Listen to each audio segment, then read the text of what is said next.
ने रोजगार के क्षेत्र में कदम रखा और किसी सरकारी नौकरी का आप मोहताज नहीं रहे, बल्कि अपने परिवार में भी कई लोगों को बनाएं, कहीं ना कहीं सरकारी जॉब हो या जिस तरह का भी जॉब हो। तो एक युवा इस तरह से संघर्ष करता है, क्या संदेश देना चाहेंगे बेरोजगारों को कि चाहे तो अपने बिहार में अपने क्षेत्र में भी किसी न किसी तरीके से रोजगार कर सकता है? बिल्कुल कर सकते हैं। जो भी बेरोजगार अपने आप को जो कहते हैं कि हम बेरोजगार हैं, वो उस शब्द को हटा करके उसको रोजगार के क्षेत्र में मतलब किसी प्रकार का काम जिसमें उनको अच्छा लगे वो काम करना शुरू कर देंगे, उसी दिन से उनकी बेरोजगारी मतलब कि हमारे बिहार में बहुत कुछ है, अगर सोच ले तो इंसान यहाँ कर सकता है। सोच ले तो कुछ भी मतलब मुमकिन मतलब नामुमकिन नहीं है, सब कुछ मुमकिन। आप ही के इसी समाज का एक लड़का जो आपसे प्रभावित रहा है और काफ़ी गरीब घर से होते हुए भी धीरे धीरे एक ऊंचाई को छूता चला गया, क्या कहना चाहेंगे सर बैजू पटेल जी के बारे में?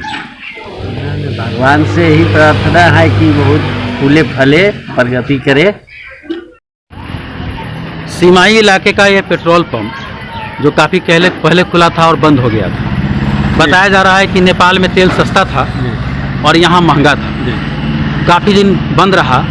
बैजू पटेल जी आपने इसे लीज पर लिया, क्या जानकारी सही है? जी जी बिल्कुल। इस पेट्रोल पंप के संचालन से सीमाई इलाकों में जो यहाँ के लोग हैं जो नेपाल जाते थे या दूर जाते थे तेल लाने के लिए, उन्हें किस तरह की राहत मिलेगी? उन्हें हर समय यहाँ पर सुरक्षित तेल की व्यवस्था मतलब उपलब्ध कराया जाएगा। पेट्रोल और डीजल दोनों जो है सरकार का जो निर्धारित दर होता है उस पर उपलब्ध कराया जाएगा, क्वालिटी और क्वांटिटी मेंटेन करते हुए। सीमा से यहाँ से 3 किलोमीटर नेपाल, 3 से 4 किलोमीटर, और यहाँ हाईवे में 2-2.5 से 3 किलोमीटर, इतनी दूरी तय करना पड़ता था लोगों को पेट्रोल के लिए। बहुत कठिनाई थी लोगों को उसमें। चूंकि हम भी गाड़ी रखे हुए हैं तो मैंने इस कठिनाई को महसूस किया कि ये जो पेट्रोल पंप बंद पड़ा हुआ है इससे लोगों को कितनी कठिनाई होती है, तो इसका चालू करने से कितनी सुविधा हो सकती है यहाँ के किसानों को। लोग खास करके किसानों को सिंचाई की व्यवस्था, हम लोग के इधर तो कुछ है नहीं नहर की व्यवस्था, तो सब पंपिंग सेट पर आधारित अपना खेती करते हैं। उसके लिए उन लोगों को सिंचाई के लिए ईंधन की आवश्यकता है, बहुत दूर जाना पड़ता था, बहुत कठिनाई होती थी।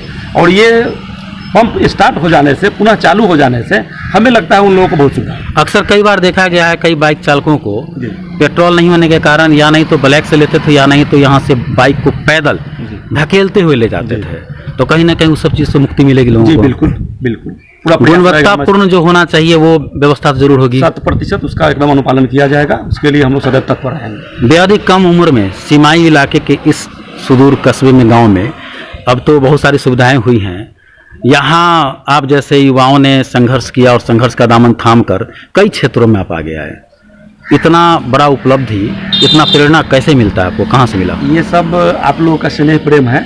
हमारे गार्जियन यहाँ पर हैं श्री हरिनारायण राय जी, उनके मार्गदर्शन में हमें लगा कि इस धरती पर आए हैं तो हम लोग को कुछ करना चाहिए, और कुछ करते करते इसी क्रम में जो है हिम्मत बढ़ता गया, आप लोगों का स्नेह प्रेम मिलता गया, और उसी तरह बेरोजगारों की धरती है सोनवर्षा, आप भी एक बेरोजगार रहे हैं, लेकिन बेरोजगारी के दामन को बिल्कुल मिटा देते हुए आपने हमारे साथ इस वक्त राष्ट्रपति से सम्मानित रह चुके हैं और HM से सेवानिवृत्त हुए हरिनारायण राय सर हैं। सर आपके छत्र छाया में मेरा भी बचपन गुजरा है और यहाँ बैजू पटेल जी जैसे बहुत सारे युवाओं का बचपन गुजरा है। बड़े ही शालीनता के साथ महात्मा गांधी के सिद्धांतों को अपनाते हुए आपको कभी गुस्सा करते नहीं देखे, और बचपन से आज तक हम लोगों ने देखा है कि आपने सदा मार्गदर्शन बेहतर दिया है। आज आप ही के इसी समाज का एक लड़का जो आपसे प्रभावित रहा है और काफ़ी गरीब घर से होते हुए भी धीरे धीरे एक ऊंचाई को छूता चला गया, क्या कहना चाहेंगे सर बैजू पटेल जी के बारे में? भगवान से ही प्रार्थना है कि बहुत फूले फले प्रगति करे। इस तरह के युवक का हमारे समाज में विशेष करके सोनवर्षा में अभाव था। अगर इसकी पूर्ति कर रहे हैं तो इसका देखा देखी हमारे अन्य युवकों पर भी, हमारे समाज के लोगों पर पड़ेगा।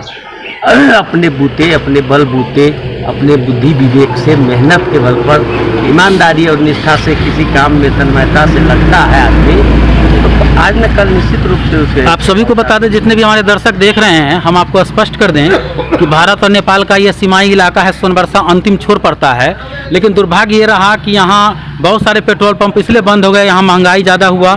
नेपाल में सस्ता था, ट्रक से, बाइक की बात छोड़िए, ट्रक से बड़े बड़े वाहन वहाँ से तेल लाने लगे और वहाँ सिर्फ अपने वाहन में नहीं रखते थे बल्कि बेचने का भी काम करते थे, और इस तरह से पेट्रोल पंप का धंधा मंदा पड़ता चला गया और पेट्रोल पंप बंद होता चला गया। लेकिन इस स्थिति में एक समाजसेवी जो व्यवसाय की तरफ भी अपना कदम बढ़ाए थे और यहाँ भी इन्होंने इस पेट्रोल पंप को प्रारंभ किया है। निश्चित तौर पर इस सीमाई इलाके के लोगों को फायदा होगा और लोग जो कई किलोमीटर दूर जाते थे उन्हें राहत मिलेगी। इस रिपोर्ट के साथ मैं मुकुंद कुमार अग्रवाल।